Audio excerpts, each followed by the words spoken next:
Alright, हम लोग general clinical methods का एक टॉपिक हम लोग पढ़ेंगे आजकल, क्लबिंग।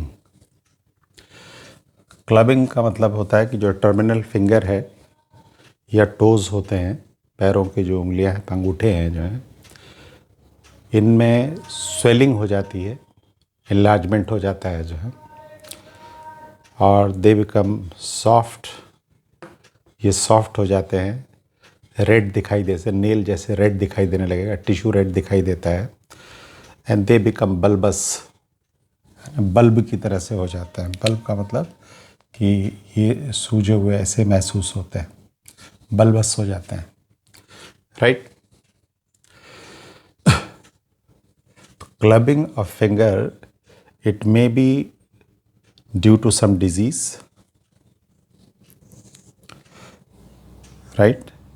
और अगर किसी मरीज़ में कोई बीमारी है, जैसे फेफड़े में बीमारी है, लंग्स में या इंटेस्टीन में या हार्ट में कहीं बीमारी है, तो वहाँ पर बीमारी वाले साइट पर की वजह से, राइट, जो ग्रोथ फैक्टर्स बनते हैं और प्रो इन्फ्लेमेटरी फैक्टर्स बनते हैं, उनका असर होता है, उनका इफ़ेक्ट होता है यहाँ पर, और इसकी वजह से ये चेंजेस आते हैं।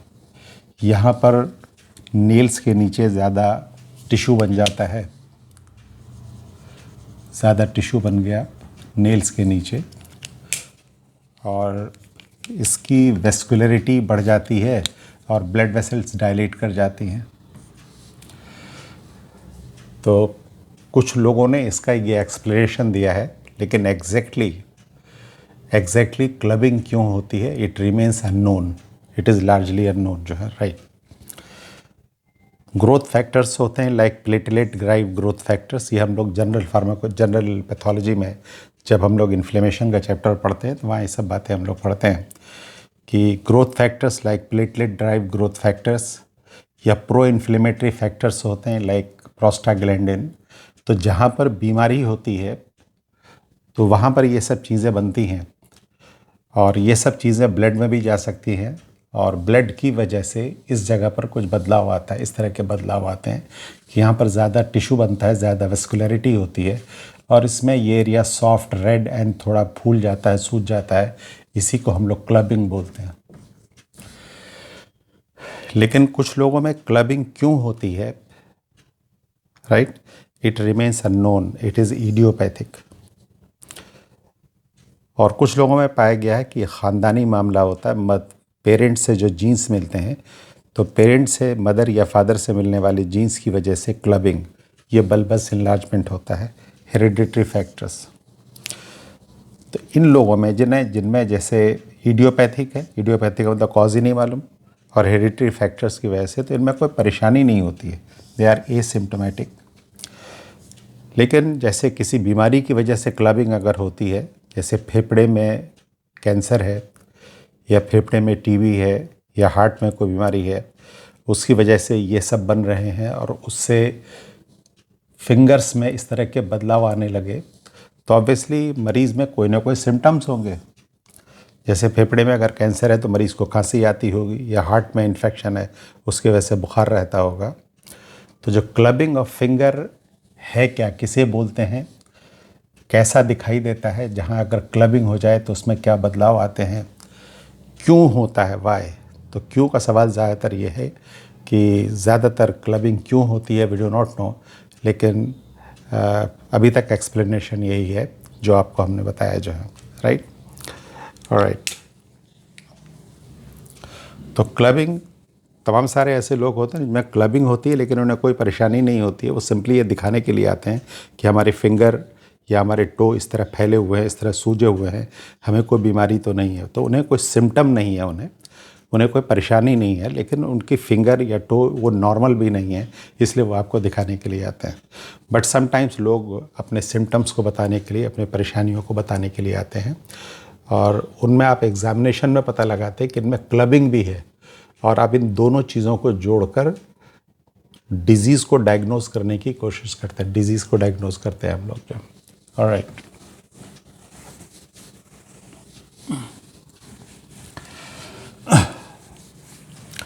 तो जो क्लबिंग होती है, क्लबिंग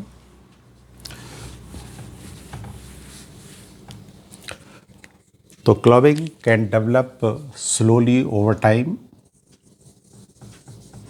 यानी धीरे धीरे डेवलप करती है, बट सम टाइम थोड़ा फेयरली रैपिडली ये डेवलप होती है ना, यानी बहुत फास्ट नहीं, बहुत स्लो नहीं, फेयरली रैपिडली डेवलप करती है क्लबिंग जो। तो इसमें जैसे ये नॉर्मल ये फिंगर है, तो ऑब्वियसली ये नेल है और ये नेल बेड है, और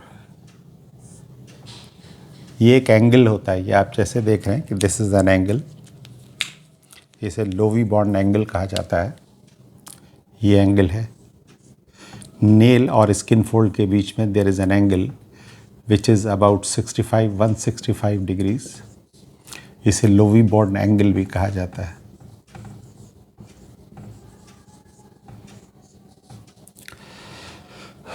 तो जब स्लोली जब क्लबिंग डेवलप करती है ये, तो इनिशियली लाइक जो नेल बेड है, नेल के नीचे वाला जो टिश्यू है, it becomes spongy, soft,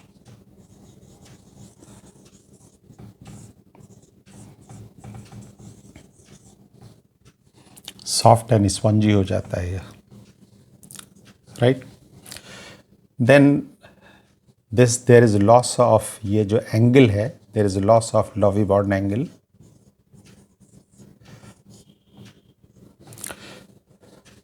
right. Loss of Lovibond angle का मतलब है कि ये सीधा ऐसा दिखाई देने लगता है, ये स्पंजी है और ये फ्लैट हो गया, यहाँ से जो लॉस हो गया। देन इसमें जो है कन्वेक्सिटी दिखाई देने लगती है, इट बिकम्स कॉन्वेक्स,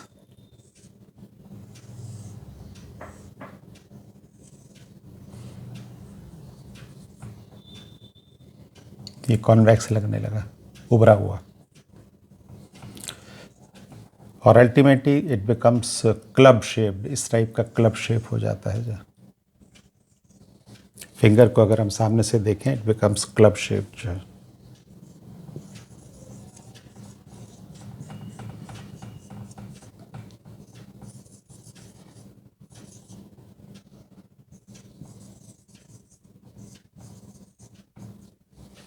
राइट। तो एक क्लब शेप जैसे फिंगर है किसी आदमी की, तो उसे हम देखते हैं कि सामने से ये इस तरह से सूजा हुआ है, ये उभरा हुआ है, ये क्लब शेप्ड हो जाता है ये जो, ठीक है। तो softness, loss of Lovibond angle, या ये कॉन्वेक्स हो जाए, या पूरी की पूरी ऊपर से नीचे से ये सारा इन्लार्जमेंट हो जाए, ऊपर नीचे सूज जाए, इसे हम लोग क्लब शेप्ड बोलते हैं। जो देयर इज़ अनदर मेथड, जैसे हम लोग दो फिंगर्स हैं, इन दोनों को इस तरह से अगर हम ऐसे अपोज करते हैं, अगर दो फिंगर्स को, तो इन फिंगर्स को अपोज करने से इन दोनों के बीच में एक झिरी, एक विंडो दिखाई देती है, इसे हम लोग शैमरॉथ विंडो बोलते हैं।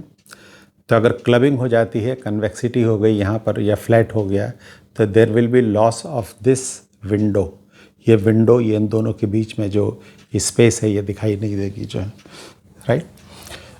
तो नॉर्मली जो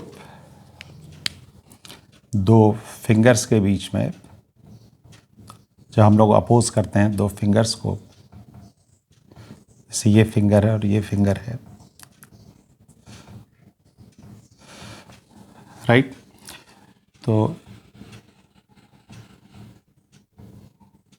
इन दोनों के बीच में ये जो विंडो दिखाई देती है हमें, क्लबिंग में हमें ये विंडो दिखाई नहीं देगी, राइट। This is शैमरॉथ,